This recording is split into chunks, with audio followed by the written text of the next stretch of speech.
Ay, may huli pala ako. Kaso masyadong maliit. Babalik natin yan. Kanina ka pa. Sorry. Dito. Pwede to. Sayang. Yeah.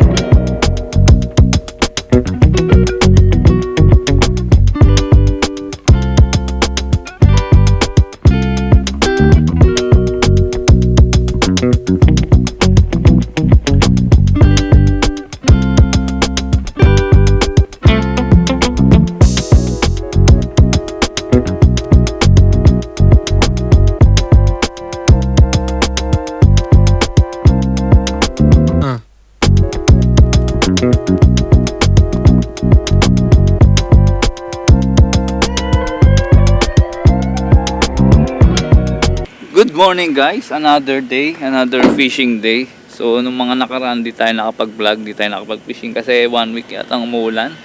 Dahil may dumaan dito nga tropical storm. Ngayon ay Hurricane Helene na siya. Ay Helene pala, sorry. Hurricane Helene. So nasa Amerika na siya ngayon. Medyo malakas yun at napakalakas ng ulan. So hindi tayo nakapag-vlog, hindi tayo nakapag-fishing. Na-miss ko nga kasi nakaka-addict pala talaga mag-fishing. So, andito tayo ulit ngayon. Kung nakikita nyo yun, boat na yun sa kabila, doon tayo nung nakaraan, nag-shoot. At di pala yun abandon kasi nakaraan, meron doon gumagawa. So, sa may-ari po nun, sorry kung nabansagan ko nga, ay, English pala dapat. At whoever owned the boat, and I posted on my YouTube channel. If you want me to take it down, I will, just if you reach me out. But if it's okay if I post it on my YouTube channel, thank you. I'm sorry if I consider it abandoned, even if it's not.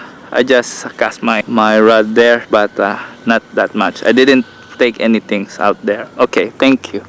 Anyway guys, so dito naman tayo sa isang boat na mukhang abandoned pero hindi naman siguro.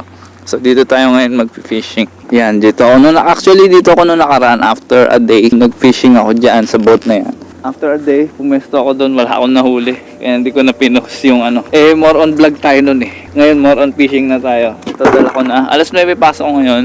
Anong oras pa lang? 7:30 na meron tayo isang oras para mag-prepare. So, umpisa na natin to. Let's go.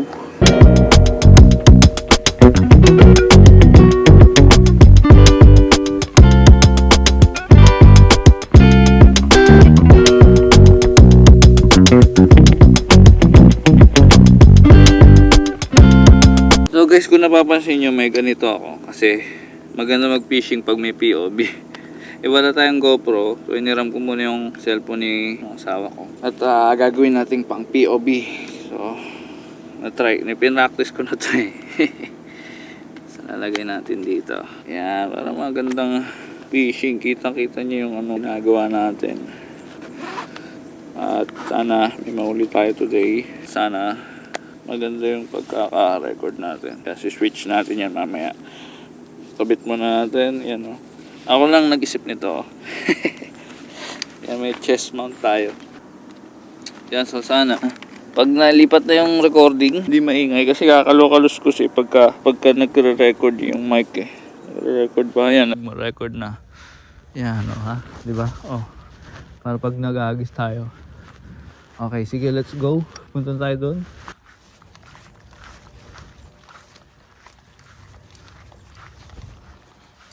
Kita nyo ba?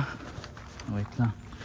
Oh, maambon. Makiki-boat lang po. Hindi, actually kahit dito lang tayo sa gilid eh. Nung nakaraan, nag-fishing ako na ibablog ko sana, wala akong huli. Nung tinapos ko yung pagre-record, nakahuli ako dito sa bandari. Kaya ito, babalikan natin. Siguro pwede man lumusot dito kahit may bakod. Wala namang nakalagay na no trespassing.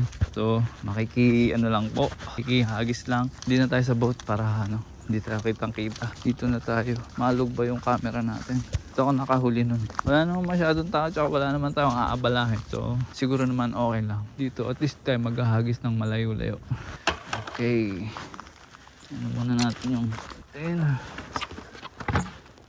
pamain. Kasasanitize ko lang ulit dahil namamahulog maambon. Maambon, buti hindi ko dinala yung camera. Ito lang cellphone. Ayan. Pamimigay na naman tayong hipon. Saka na-realize ko nung nakaraan, masyadong malaki yung ginugupit ko eh. Dapat maliit lang, yung sakto lang sa hook. Bumili nga ako ng maliliit na hook. Dapat ganun lang.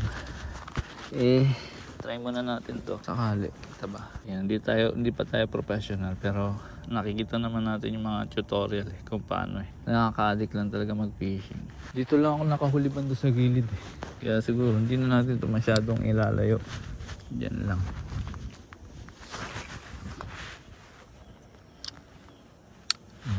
Hintay lang yung mga average lang na pang ulam, yung mga hindi illegal. Yung may kumakagat to, wala agad. Kita nyo ba yun? Gumalaw agad yung dulo, kaso nakuha agad yung yung pain.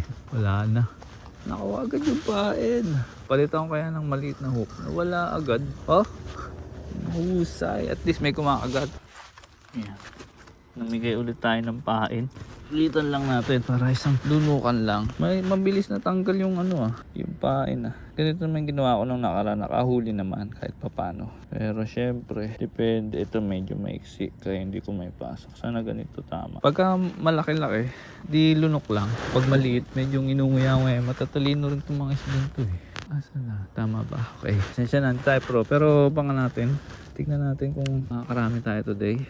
Matining yung tubig ngayon Diyan lang Yan, hindi na kailangan lumayo nung nakaraan sa gilid lang naman sila tingnan natin kung may kakagat ulit, mga gagap medyo maambon lang, pero di gaya ng mga nakaraang araw, lalo nung ayan may kumakagat na naman, lalo nung Lunes, Martes, grabe ulan nung Martes tsaka Merkules, talagang buhos dito sa Cayman kasi nga yung dumaan dito na buo yung tropical storm, tapos hurricane na siya ngayon sa Miami. Yung time na yun maalon din ang dagat nun. Yun yung time na masarap din mag-fishing sa hindi ka na kailangang lumayo kasi lumalapit yung mga isda pag maalon, malabo yung tubig, lalapit naghahanap ng pagkain, kaya lang bawal lumabas pinagbawalan ng government lumabas dahil nga delikado, tsaka baka tayo, mapagalitan tayo.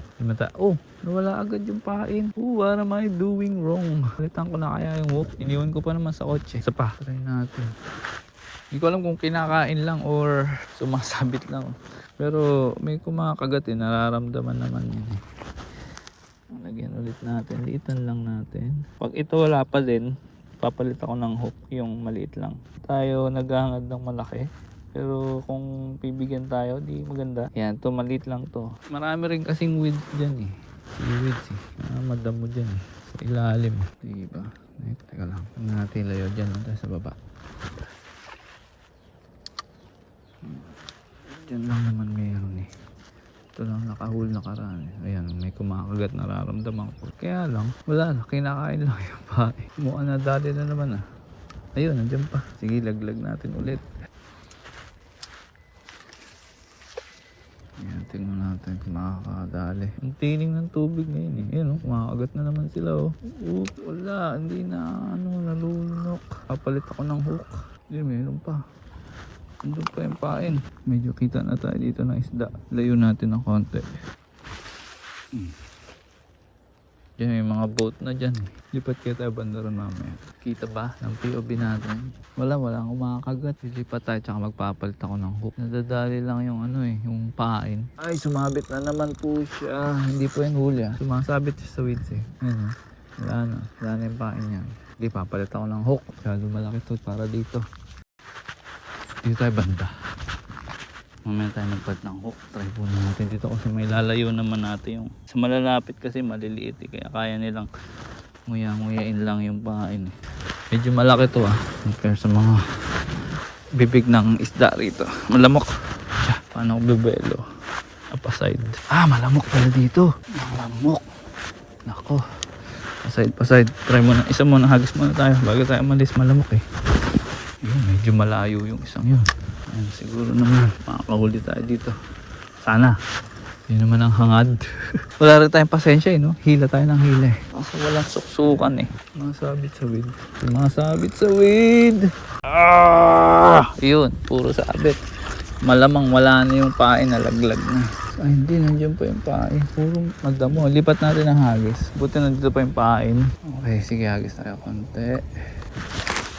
Yan, dyan banda. Sana naman walang weed. Sige, tusok muna natin.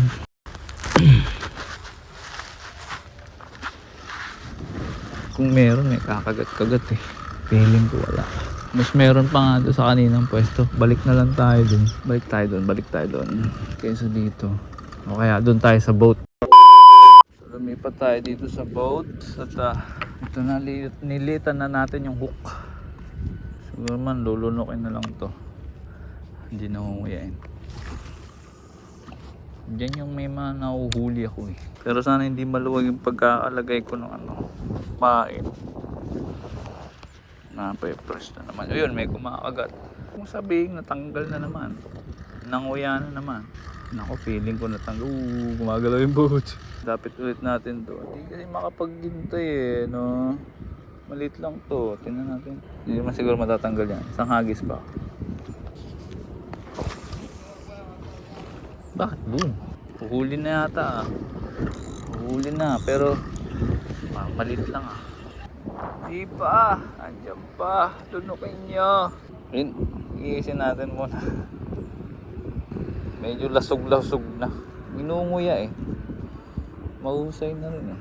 Ayan, isang agis pa. Isang agis pa sana huli ka na. Parang nawahilo ako sa boat. Ayan, dun ulit. Wala pa rin. Okay, lagay ulit tayo. So this time paglagay natin, mahan natin ang konting tiyaga kasi siguro naman isang lunukan na lang din to. Huli.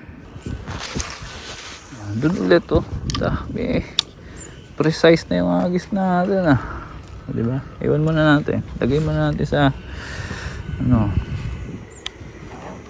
lagyan natin ng tiyaga.